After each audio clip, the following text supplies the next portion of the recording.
What is going on, everybody? Today I'm going to be doing another review video. Before I start this video, guys, if you guys are interested in a $10 GorillaPod, I made a video on where you can find one. Just click on the link in the description, or I'll link it on the video right here, and it'll take you to the video I made. Okay guys, if you're like me, you bought a DSLR and you're looking to upgrade the kit lens, but you don't want to spend too much money on it. So I found this to be the perfect solution for the first lens you should buy if you're a beginner for videography or photography. This is the Canon EF 50mm 1.8 STM lens.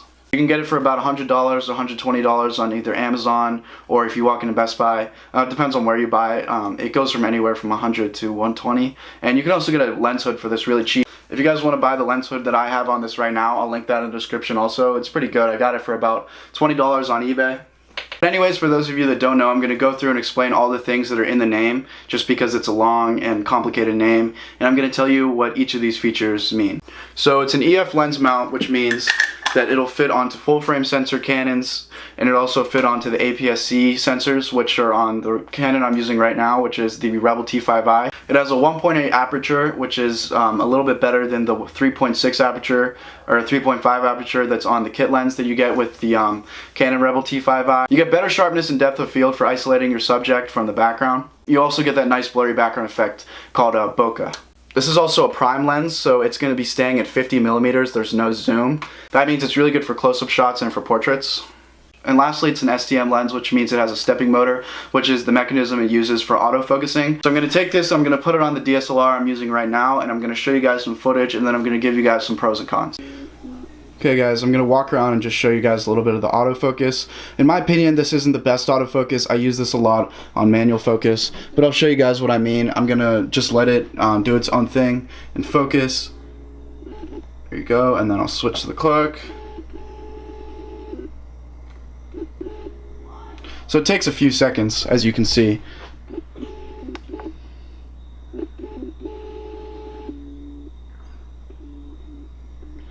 But here's what I was talking about, guys, with this bokeh effect. If you see in the backgrounds right here, it's very blurry, and it creates this kind of like pattern effect, and it looks really good with the 1.8. So if you guys are going for portrait photography or of things that are just in close focus, this is the best lens that you can go for. It's really something that you can put in your arsenal of things to get. And if you have a zoom lens like the kit lens, that's perfect just to go for your secondary. I use the kit lens as my secondary. It's a good zoom. So right here, I'm going to show you guys what I'm talking about. Really nice and sharp imaging. Here's another example. You guys can see the background's completely blurred out. My Canon strap is over there. You can't even read what it says on it. So it gives you really good bokeh. It gives you that really good depth of field. And it's perfect pretty much. It's a good reason why you should buy a prime lens, or if you're going for a cheap Canon, you should buy this lens in particular. This is the first lens I spent money on and I invested in. It doesn't break the bank. Okay guys, so I'm going to list off the pros and cons just to summarize everything I've talked about. Number one, you get a very sharp image, you get a very good depth of field, you get that blurred bokeh background that I'm talking about. The subject is isolated from the background really well, so if you're closing up on someone's face, or if you're doing a lot of portrait photography, portrait videography, stuff like that, where you want that nice background that doesn't distract the viewer from what you want to be in the story or in focus or whatever you want to capture, get this lens. It's very good. And the price is really good for what you're getting. So my second pro is, since it's an EF lens, it can go on APS-C sensors like the one camera I'm using here, the Rebel series, or it can go on full frame sensors, so it's very versatile with that. And lastly, it's really cheap. It's $100 to $120. It's something anyone can afford. Okay, so let me talk about the negatives real quick.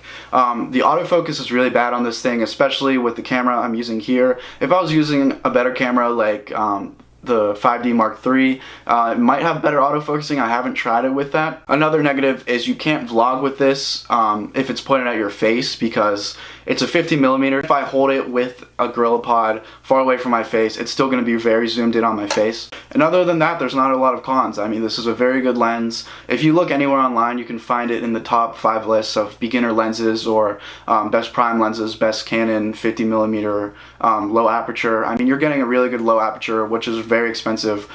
So I definitely recommend getting your hands on this. Anyways guys, thanks for watching this video. If you liked it and you want to see more, hit the red subscribe button and give the video a like. Comment what you guys want to see in my next video, or if this was helpful to you in any way. But anyways guys, thanks for watching, and I'll see you guys later.